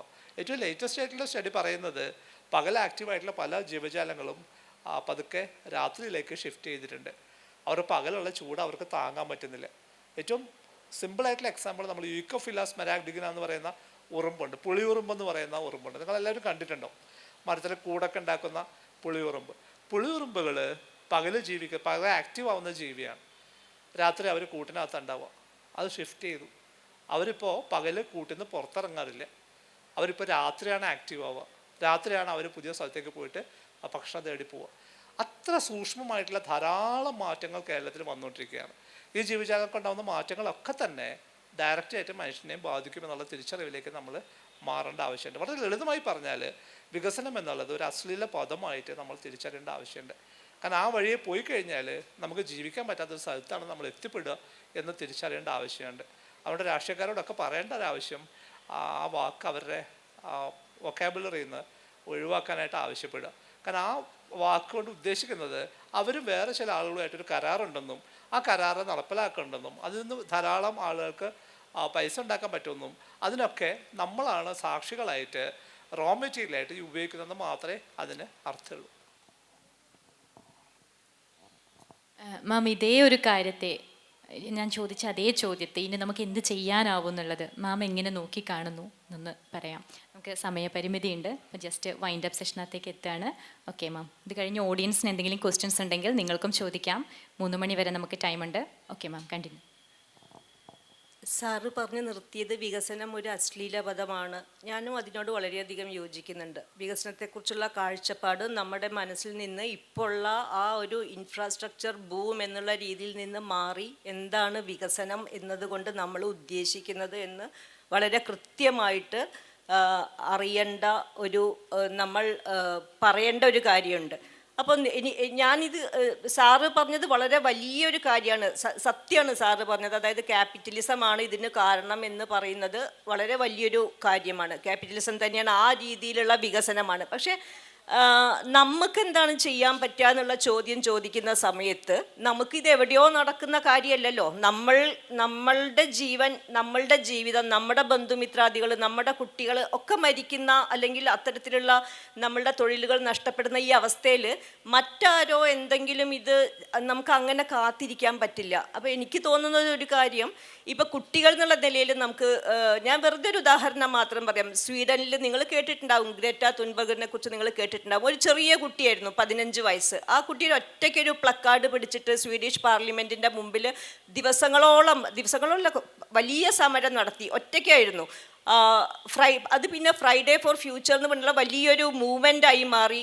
ലോകത്തിലുള്ള പല രീതിയിലും കുട്ടികൾ പുറത്തേക്ക് ഇറങ്ങി. കാരണം ഞങ്ങളുടെ ജീവിതമാണ് നിങ്ങൾ, അതായത് ഞങ്ങളുടെ തലമുറ, നമുക്കൊരു വലിയ ഉത്തരവാദിത്വമുണ്ട്.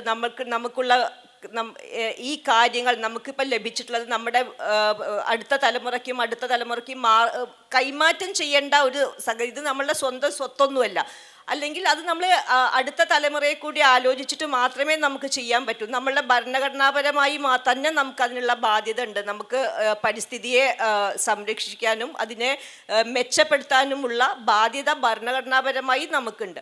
അപ്പോൾ ഇത്തരത്തിൽ നിങ്ങൾക്ക് എന്ത് ചെയ്യാൻ പറ്റും ഇക്കാര്യത്തിൽ എന്നുള്ളത് നിങ്ങൾ ശരിക്കും ആലോചിക്കുക. ഒരു കോളേജ് സ്റ്റുഡൻസ് അല്ലെങ്കിൽ യങ് ആയിട്ടുള്ള ആൾക്കാർ, ഞങ്ങളുടെ ഭാവിയാണ് കൂടുതൽ ഇനി ബാധിക്കാൻ പോകുന്നത്, ഞങ്ങളെപ്പോലെ തലനരച്ച ആളുകൾ ഇനിയിപ്പോൾ പോവുകയാണ്.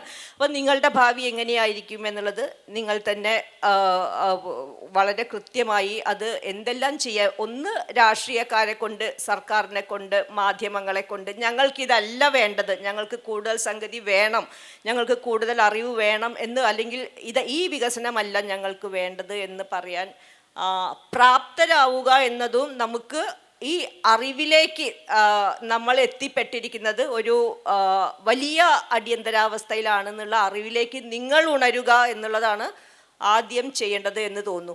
പിന്നെ ഒരൊറ്റ കാര്യം കൂടി നമുക്ക് ബാക്കി ഡിസ്കഷനിൽ സംസാരിക്കാം. ഒരു കാര്യം കൂടി പറയണമെന്ന് തോന്നുന്നത്, ആഗോള താപനം എന്ന് പറയുന്നത് ഒരു ആഗോള പ്രതിഭാസമാണെങ്കിൽ പോലും അതിൻ്റെ ഇമ്പാക്റ്റ് നമ്മൾ അറിയുന്നത് ലോക്കലായിട്ടാണ്. വയനാട്ടിലെ ഉരുൾപൊട്ടലായിരിക്കാം, അല്ലെങ്കിൽ ചെല്ലാനത്തെ കടൽ നിരപ്പ് ഉയരുന്നതായിരിക്കാം, കടൽ കയറി വരുന്നതായിരിക്കാം. ആ കോവിഡിൻ്റെ സമയത്ത് ചെല്ലാനത്തെ ഓരോ വീട്ടിൻ്റെ ഉള്ളിലേക്കും കടൽ കയറി വന്നിട്ട് കടലാണ് ക്ഷേമാന്വേഷണം നടത്തിയിരുന്നത്. നിങ്ങൾ ആലോചിച്ച് നോക്കണം, പട്ടിണിയിൽ കിടന്നിരുന്ന മത്സ്യത്തൊഴിലാളികളുടെ വീട്ടിലേക്ക് കടൽ കയറി വരുന്ന ഒരവസ്ഥ ഉണ്ടായിരുന്നു. പല സ്ഥലത്തും ഉരുൾപൊട്ടിക്കൊണ്ടിരിക്കുന്ന അവസ്ഥ. അപ്പോൾ ഓരോ സ്ഥലത്തും പ്രാദേശികമായിട്ട് ഇത്തരം ഇമ്പാക്റ്റ് ഉണ്ടാകുന്ന സമയത്ത് പ്രാദേശികമായ അറിവുകളെ നമ്മൾ സംയോജിപ്പിക്കേണ്ടതുണ്ട്. അതാത് സ്ഥലങ്ങളിൽ ഇവിടെ വേണ്ട, മീഞ്ചന്തയിൽ വേണ്ട ഒരു മാസ്റ്റർ പ്ലാൻ അല്ലെങ്കിൽ ആയിരിക്കില്ല വയനാട്ടിൽ വേണ്ടത്, ഹിൽ ഏരിയയിൽ വേണ്ടതായിരിക്കില്ല കോസ്റ്റൽ ഏരിയയിൽ വേണ്ടത്. അപ്പോൾ ഓരോ റീജിയനും പ്രാദേശികമായി എന്ത് ചെയ്യാൻ കഴിയും? ഇനിയൊരു ക്ലൈമറ്റിൻ്റെ വലിയൊരു പ്രശ്നം ഒരു ഡിസാസ്റ്റർ ഉണ്ടാകാതിരിക്കേണ്ടത് എങ്ങനെ, ഉണ്ടായാൽ അതിനെ ലഘൂകരിക്കേണ്ടത് എങ്ങനെ എന്നുള്ള ആ മാസ്റ്റർ പ്ലാൻ ഉണ്ടാക്കുകയും ആ രീതിയിലുള്ള മുന്നോട്ട് പോവുകയും ചെയ്യുക എന്നുള്ളത് എല്ലാവരുടെയും ഉത്തരവാദിത്തമാണ്. അതിന്ന് ഭരണത്തിലിരിക്കുന്നവർക്കും രാഷ്ട്രീയ കക്ഷികൾക്കും മാധ്യമങ്ങൾക്കും പഞ്ചായത്തുകൾക്കും ജനപ്രതിനിധികൾക്കും ഒന്നും മാറി നിൽക്കാൻ പറ്റില്ല. അതേപോലെ യുവജനങ്ങൾക്കും മാറി നിൽക്കാൻ പറ്റില്ല. അപ്പം നിങ്ങൾ ഇതിനെക്കുറിച്ച് കൂടുതൽ ബോധമുള്ളവരാവണം എന്നുള്ള ഒരിതിൽ ഈ ഞങ്ങളുടെ സംസാരം കൺക്ലൂഡ് ചെയ്യണമെന്ന് സമയമില്ലല്ലോ. അപ്പം നിങ്ങൾക്ക് ഇനി എന്തെങ്കിലും ചോദ്യം ചോദിക്കാനുണ്ടെങ്കിൽ നമുക്ക് കൂടുതൽ സംസാരിക്കാം. നിങ്ങളിൽ നിന്നൊരു ചോദ്യവും വന്നില്ല എന്നുണ്ടെങ്കിൽ, നിങ്ങൾക്കൊരു സംശയവും ഇല്ല എന്നുണ്ടെങ്കിൽ, നാളകളെ പറ്റി നിങ്ങൾക്ക് ആകുലതകളും ഇല്ല എന്നുണ്ടെങ്കിൽ, ഇന്ന് നമ്മളിവിടെ സംസാരിച്ചതിന് എന്താ അർത്ഥമാണെന്നുള്ളൊരു ചോദ്യം ഞങ്ങളിൽ ഉണരുന്നുണ്ട്. നമ്മളാണ് ശരിക്കും പറഞ്ഞാൽ ഇനി നാളെ എന്ത് എന്ന് തീരുമാനിക്കേണ്ടത്. നമ്മൾ വിചാരിക്കുന്ന പോലെ ഒരു ചെറിയ കാര്യമല്ല. ഒരു 20 വർഷം കൂടി കഴിഞ്ഞു കഴിഞ്ഞാൽ നമുക്ക് ഭക്ഷണം ഉണ്ടാവില്ല, ശുദ്ധജലം ഉണ്ടാവില്ല. അത് എത്രമാത്രം നിങ്ങളിൽ പലരും ആലോചിക്കുന്നുണ്ട് എന്നുള്ളത് തന്നെ ഭീകരമായൊരവസ്ഥയാണ്. സാറിനോട് ഞാനൊരു ചെറിയൊരു കാര്യം കൂടി ചോദിക്കുകയാണ്. ഒരു പുതുതായി ജനിച്ചു വീഴുന്നൊരു കുഞ്ഞ് അതിൻ്റെ തിരിച്ചറിവുകളിലേക്ക് എത്തുമ്പോൾ സാർ ഏറ്റവും ഭംഗിയിൽ നമുക്ക് അവനോട് എങ്ങനെ നമുക്ക് ഈ ഭൂമിയെപ്പറ്റി പറഞ്ഞു കൊടുക്കാൻ പറ്റും? ചെറിയ ഒരു വാക്യത്തിൽ എങ്ങനെ പറഞ്ഞു കൊടുക്കാൻ പറ്റും?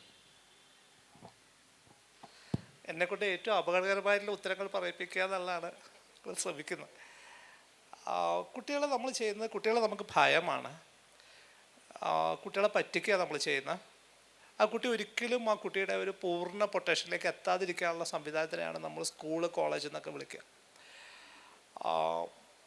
സ്കൂളിൻ്റെ ജോലി അവരെ മന്ദബുദ്ധികളാക്കുക എന്നുള്ളതാണ്. അവരൊരിക്കലും കാര്യങ്ങൾ മനസ്സിലാക്കില്ല എന്ന് ഉറപ്പുവരുത്തുന്ന ഒരു സ്ഥലമായിട്ടാണ് സ്കൂൾ വർക്ക് ചെയ്യുന്നത്. ഒരു ചെറിയ ഉദാഹരണം പറഞ്ഞാൽ നിങ്ങൾക്ക് മനസ്സിലാവും. നിങ്ങൾ ചിലപ്പോൾ കണ്ടിട്ടുണ്ടാവും, LP സ്കൂളിലെ കുട്ടികൾ 3ാം ക്ലാസ് 4ാം ക്ലാസ്സൊക്കെ കുട്ടികൾ ഗ്രൂപ്പ് ഡാൻസ് കളിക്കുന്നത് നിങ്ങൾ കണ്ടിട്ടുണ്ടാവും. ഉണ്ടോ? സ്റ്റേജിൽ ഉള്ള കുട്ടികൾ ആ സൈഡിൽ നിൽക്കുന്ന ടീച്ചർ എത്ര ശ്രമിച്ചാലും ഈ കുട്ടികൾ ഒരുമിച്ച് പോവില്ല. ഒരാളുടെ കൈ അങ്ങോട്ട് പോകുമ്പോൾ മറ്റൊരാൾക്ക് അങ്ങോട്ട് പോകുന്നുണ്ടാവും, ആകെ കൺഫ്യൂഷനായിരിക്കും. അതേസമയം 10ാം ക്ലാസ്സിലെ കുട്ടികളാണെങ്കിലോ അവർ തമ്മിൽ യാതൊരു പ്രശ്നമില്ല, വളരെ സിൻക്രണൈസ്ഡ് ആയിട്ട് എല്ലാവരും ഒരേപോലെ ഡാൻസ് കളിക്കുന്നുണ്ടാവും. ഇതാണ് സ്കൂളിൻ്റെ ജോലി. വളരെ വ്യത്യസ്തമായിട്ടുള്ള സ്വഭാവങ്ങളുള്ള, വ്യത്യസ്തമായിട്ടുള്ള ശരീര ചലനങ്ങളുള്ള, വ്യത്യസ്തമായിട്ടുള്ള ധാരണകളുള്ള, ചിന്തകളുള്ള, താല്പര്യങ്ങളുള്ള, കഴിവുകളുള്ള ഒരു 30 കുട്ടികളെ നമ്മൾ 1ാം ക്ലാസ് കൊണ്ട് ചേർത്താൽ 10 വർഷം കൊണ്ട് അവരെല്ലാവരും ഒരേപോലെ ആക്കി തിരിച്ചു തരുന്നൊരു പ്രസ്ഥാനമാണ് ഈ സ്കൂളെന്ന് പറയുന്നത്. ആ കുട്ടിക്ക് എന്തെങ്കിലും ഒരു കഴിവുണ്ടെങ്കിൽ അത് മുഴുവൻ ഇല്ലാതാക്കിയിട്ടുണ്ടാവും. പണ്ടൊക്കെ ഞങ്ങൾക്കൊക്കെ ഉണ്ടായിരുന്നൊരു വലിയ ഭാഗ്യം ക്ലാസ് കയറാതിരിക്കാൻ പറ്റുമായിരുന്നു കോളേജിലൊക്കെ. അതുകൊണ്ട് നമ്മൾ കുറേ പേരൊക്കെ രക്ഷപ്പെട്ടു പോയിട്ടുണ്ട്. ഇന്നിപ്പോൾ അറ്റൻഡൻസൊക്കെ നിർബന്ധമാക്കിക്കൊണ്ട് നിർബന്ധമായിട്ട് ഈ അലവിലാതി ക്ലാസ്സുകൾ, ബോറടിപ്പിക്കുന്ന ക്ലാസ്സുകളൊക്കെ നിർബന്ധമായിട്ടിരുന്ന് കേട്ട്, അങ്ങനെ കുറേ ബോറിംഗ് ക്ലാസ് കേട്ടാൽ തന്നെ നമ്മുടെ ഉള്ളിലുണ്ടാകുന്ന ഒരു കലിയുണ്ട്, ഒരു ഡിസ്റ്റർബൻസ് ഉണ്ട്. ഈ ഡിസ്റ്റർബൻസിൽ നിന്ന് നമ്മൾ രക്ഷപ്പെടണമെങ്കിൽ നമ്മൾ എന്തെങ്കിലും ക്രൈം ചെയ്താലേ രക്ഷപ്പെടാൻ പറ്റുള്ളൂ. അത്ര ഭീകരമായിട്ടുള്ളൊരു അവസ്ഥയിലേക്ക് പോകും. അതിനോടൊപ്പം തന്നെ രാഷ്ട്രീയ സംഘടനകൾ ചെയ്യുന്നത് ഈ സമൂഹത്തിൽ ഒരു മാറ്റം ഉണ്ടാവില്ല എന്ന് ഉറപ്പ് വരുത്തുക എന്നുള്ളതാണ് അവരുടെ ഒന്നാമത്തെ ജോലി. അതുകൊണ്ട് നിങ്ങൾ അവരെ അതിനകത്ത് പിടിച്ചു ചേർക്കണ്ടാവും. മതങ്ങൾ ചെയ്യുന്നത് അത് തന്നെയാണ്. പള്ളിയിലൊക്കെ നിരന്തര പരിപാടിയാണ്. നിരന്തര പരിപാടി എന്തിനാണ്? ഈ മനുഷ്യന് ഒരു കാലത്ത് സ്വന്തമായിട്ട് ചിന്തിക്കാതിരിക്കുക എന്ന് ഉറപ്പ് വരുത്താൻ വേണ്ടിയിട്ടാണ്. ആത്യന്തികമായിട്ടുള്ള നമ്മുടെ മനസ്സിലുള്ള മോഡൽ സൈന്യത്തിൻ്റെ മോഡലാണ്, ആർമിയാണ്. ആർമിയിൽ എന്താ സംഭവിക്കുന്നത്? രാവിലെ എഴുന്നേറ്റാൽ അപ്പം തന്നെ കുപ്പായം എടുത്തിട്ടിട്ട് ഓടാൻ പോകണം. ഓടിപ്പോയി തിരിച്ച് വന്നാൽ ചായ കുടിച്ചിട്ട് അത് ഫ്രഷായിട്ട് ബ്രേക്ക്ഫാസ്റ്റ് കഴിച്ചിട്ട് ഫുൾ യൂണിഫോം ഇട്ട് ബൂട്ട്സൊക്കെ ഇട്ടിട്ട് പരേഡ് നടത്താൻ പോകണം. ഉച്ച വരെ ഒരു കാര്യമില്ലാതെ ഈ വെയിൽ കൊണ്ട് അങ്ങോട്ട് കിടക്കുക ഇങ്ങോട്ട് കിടക്കുക. ഇത് കഴിഞ്ഞ് വന്ന് ഭക്ഷണം കഴിച്ചിട്ട് ഒരു ഇത്തിരി വിശ്രമം കഴിഞ്ഞാൽ പിന്നെ കളിക്കാൻ പോകണം. കളിക്കാൻ പോകുന്നത് വെച്ച് കഴിഞ്ഞാൽ നിങ്ങൾക്ക് അവിടെ പോയി മതിലിൻ്റെ മുകളിലിരുന്ന് കളി കാണാനൊന്നും പറ്റില്ല, കളിച്ചിരിക്കണം. നിങ്ങൾ നിർബന്ധമായും കളിച്ചിരിക്കണം. അങ്ങനെ കളിയും കഴിഞ്ഞ് തിരിച്ച് വന്ന് ക്ഷീണിച്ച് വന്നു കഴിഞ്ഞാൽ പിന്നെ നിങ്ങൾക്ക് ആകെ ചെയ്യാൻ പറ്റുക എന്താ വെച്ച് കഴിഞ്ഞാൽ 2 സ്മോളും കഴിച്ചിട്ട് ഭക്ഷണം കഴിച്ച് കിടന്നുറങ്ങുക എന്നുള്ളത് മാത്രമേ പറ്റുള്ളൂ. നാളെ പിറ്റേ ദിവസം എഴുന്നേറ്റ് വീണ്ടും ഇതേ സൈക്കിളാണ്. എന്തിനാണത്? ഈ മനുഷ്യൻ ജന്മത്തിൽ ചിന്തിക്കാൻ പാടില്ല എന്നുള്ളതാണ്. ഇവൻ ചിന്തിച്ച പ്രശ്നമാണ്. ചിന്തിച്ചാൽ എന്താ കുഴപ്പം? അവൻ ആലോചിക്കുക, അപ്പുറത്ത് നിൽക്കുന്ന പാകിസ്ഥാൻകാരനെ എന്തിനാണ് ഞാനിപ്പോൾ വെറുതെ വെടിവെക്കേണ്ട ആവശ്യം? അത് എന്നെ പോലെ തന്നെയല്ലേ, അയാൾക്ക് ഭാര്യയും മക്കളൊക്കെ ഉള്ളതല്ലേ, എന്തിനാണ് ഞാൻ വെടിവെക്കണം എന്നൊക്കെ ഇയാൾ ആലോചിക്കാൻ തുടങ്ങി മൊത്തം പ്രസ്ഥാനം നശിച്ചു പോകും. അവിടെ അപ്പോൾ ചിന്തിക്കാതെ നോക്കുക. ഒരു സമൂഹത്തെ വിദ്യാർത്ഥികൾ മുഴുവൻ മന്ദബുദ്ധികളാക്കുക എന്നുള്ളതാണ് സ്കൂളിൻ്റെ കോളേജിൻ്റെ ഉദ്ദേശം. മതങ്ങളുടെ ഉദ്ദേശം അത് തന്നെയാണ്. രാഷ്ട്രീയ പാർട്ടികളുടെ ഉദ്ദേശം അവിടെയാണ്. വിപ്ലവം നടക്കാതെ നോക്കുക എന്നുള്ളതാണ് എല്ലാ രാഷ്ട്രീയ പാർട്ടികളുടെയും ഉദ്ദേശം. അപ്പോൾ അതിനെ മറികടന്ന് പോകാനായിട്ടുള്ള ശ്രമങ്ങൾ പല സ്ഥലത്തും നടന്നിട്ടുണ്ട്. ഈജിപ്തിൽ നടന്നിട്ടുണ്ട്, ഇറാനിൽ നടന്നിട്ടുണ്ട്, നേപ്പാളിൽ ഗംഭീരമായിട്ട് നടന്നിട്ടുണ്ട്. ബംഗ്ലാദേശിലെ കുട്ടികളെല്ലാവരും കൂടി പുറത്തേക്ക് ഇറങ്ങിയിട്ട് ആകെ അലമ്പാക്കിയിട്ടുണ്ട്. നേതാക്കളൊന്നും ഇല്ലാതെ തന്നെ ഗംഭീരമായിട്ടുള്ള ഇടപെടലുകൾ നടത്തിയിട്ടുണ്ട്. നാളെ എപ്പോഴെങ്കിലും ഗംഭീരമായിട്ട് നമുക്ക് അങ്ങനെ കേരളത്തിലും ഒരു വിപ്ലവം സാധ്യമാവുന്നുള്ള പ്രതീക്ഷയോടുകൂടി നിർത്തുന്നു. ഇനി ക്വസ്റ്റ്യൻസ് ചോദിക്കാം. ആർക്കെങ്കിലും എന്തെങ്കിലും ക്വസ്റ്റ്യൻസോ ഡൗട്ടോ ഉണ്ടെങ്കിൽ ഇപ്പം ക്ലിയർ ചെയ്യാം.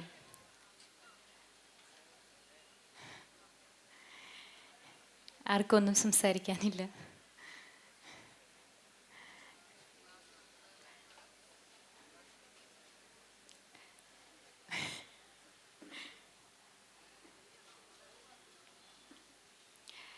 ഓക്കെ, മൈക്ക് തരാം.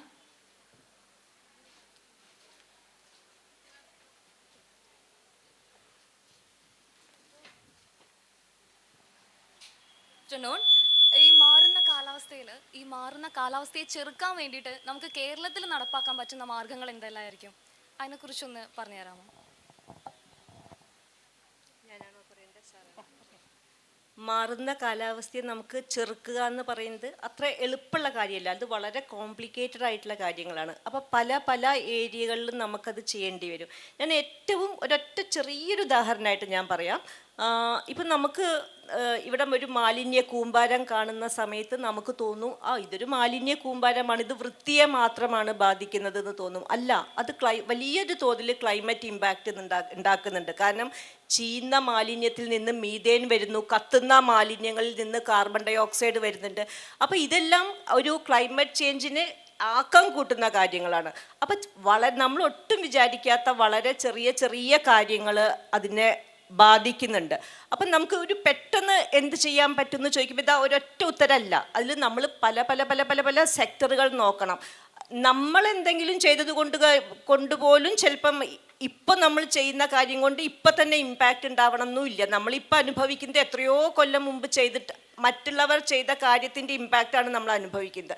അപ്പോൾ നമുക്ക് ഇതിലെ ഏതെല്ലാം സെക്ടർ, അഗ്രികൾച്ചർ ആവാം, ഇന്ധനങ്ങൾ കത്തിക്കുന്നതാവാം, ഏറ്റവും വലിയത് ഇന്ധനങ്ങൾ കത്തിക്കുന്ന ഫോസിൽ ഫ്യൂവൽ, പിന്നെ ഡീസലും പെട്രോളും അതെല്ലാം കത്തിക്കുന്നത് എത്രമാത്രം ഇനി സാധ്യമാണ്, അല്ലെങ്കിൽ മാലിന്യങ്ങൾ നമ്മൾ എങ്ങനെ നിർമ്മാർജ്ജനം ചെയ്യണം, പെസ്റ്റിസൈഡ്സ് ഉപയോഗിച്ചിട്ടുള്ള കൃഷി സാധ്യമാണോ, വാട്ടർ ഇൻറ്റൻസീവായിട്ടുള്ള കൃഷി സാധ്യമാണോ, അങ്ങനെ ഓരോ സെക്ടറും എടുത്ത് നമുക്ക് നോക്കേണ്ടി വരും. അപ്പോൾ ഒറ്റ ആൻസർ അല്ല ഇതിൽ വളരെ വലിയ ഒരു സങ്കീർണമായ ഒരു സംഗതിയാണെന്ന് തോന്നുന്നു. സാറിന് 2 കാര്യങ്ങളെ ചെയ്യാൻ പറ്റുക. ഒന്ന് അഡാപ്റ്റ് ചെയ്യുക എന്നുള്ളതാണ്, മറ്റൊന്ന് മിറ്റിഗേറ്റ് ചെയ്യുക എന്നുള്ളതാണ്. മിറ്റിഗേറ്റ് ചെയ്യുക എന്ന് വെച്ചാൽ നമ്മുടെ കാർബൺ എമിഷൻസ് കുറയ്ക്കുക. നമ്മൾ അന്തരീക്ഷത്തിലേക്ക് അയക്കുന്ന കാർബൺ ഡൈ ഓക്സൈഡിൻ്റെ അളവ് കഴിയുന്നത്ര കുറയ്ക്കുക. അതോടൊപ്പം അന്തരീക്ഷത്തിലേക്ക് പോയ കാർബൺ ഡൈ ഓക്സൈഡിനെ തിരിച്ചു പിടിക്കാൻ ആവശ്യമായിട്ടുള്ള ധാരാളം ഹരിത നിറമുള്ള സസ്യങ്ങൾ നിറയുണ്ടാവുക. ഇതാണ് മിറ്റിഗേഷൻ. അഡാപ്റ്റേഷനിലേക്ക് വരുന്ന സമയത്ത് ചൂട് കൂടുകയാണ്. അതുകൊണ്ട് നമ്മൾ അഡാപ്റ്റ് ചെയ്യേണ്ട ആവശ്യമുണ്ട്. ഒരു ചെറിയ എക്സാമ്പിൾ മാത്രം പറയാം. ആർക്കിടെക്ചർ. നമ്മൾ വീടുകളുടെ ഡിസൈൻ മാറ്റി കഴിഞ്ഞാൽ നമുക്ക് ഫാൻ ഒഴിവാക്കാം. പുറത്തുനിന്ന് കാറ്റ് വരുന്ന പോലെ, വെളിച്ചം വരുന്ന പോലെയുള്ള ആർക്കിടെക്ചർ ഡിസൈനിലേക്ക് മാറുകയാണെങ്കിൽ നമുക്ക് എയർ കണ്ടീഷണേഴ്സ് ഒഴിവാക്കാൻ പറ്റും, ഫാൻ ഒഴിവാക്കാൻ പറ്റും. ആർക്കിടെക്ചറിൽ വരുന്ന ഒരു ചെറിയ ഉദാഹരണം മാത്രമേ പറയൂ. ഇങ്ങനെ ഓരോ സെക്ടറിലും ധാരാളം പുതിയ കാര്യങ്ങൾ ചെയ്തുകൊണ്ട് ഈ മാറുന്ന ചൂടിനോട് അഡാപ്റ്റ് ചെയ്യാനായിട്ട് നമുക്ക് പറ്റും. ഈ 2 കാര്യങ്ങളാണ് നമുക്ക് ചെയ്യേണ്ടത്. ഇനി ആർക്കെങ്കിലും ക്വസ്റ്റ്യൻസ് ഉണ്ടോ? നമ്മുടെ സമയപരിമിതി 3 മണിയെന്നാണ് പറഞ്ഞത്. ഇനി ആർക്കെങ്കിലും എന്തെങ്കിലും ക്വസ്റ്റ്യൻസ് ഉണ്ടോ? ഇല്ല എന്ന് വിചാരിക്കുന്നു. ഓക്കെ, ഇന്നിവിടെ ഈ സെഷനിൽ കേട്ടിരുന്ന ഒരാൾക്കെങ്കിലും എന്തെങ്കിലും ഒന്ന് നാളേക്ക് വേണ്ടി ചെയ്യാൻ പറ്റട്ടെ എന്ന് ആത്മാർത്ഥമായിട്ട് പ്രാർത്ഥിക്കുന്നു, ഈ ഞാൻ ഉൾപ്പെടെ. ഓക്കെ, കേട്ടിരുന്ന എല്ലാവർക്കും thank you sir, thank you ma'am. Section ഇവിടെ പൂർണ്ണമാകുകയാണ്. എല്ലാ അതിഥികൾക്കും ഞങ്ങളുടെ സ്നേഹവും നന്ദിയെയും അറിയിക്കുന്നു.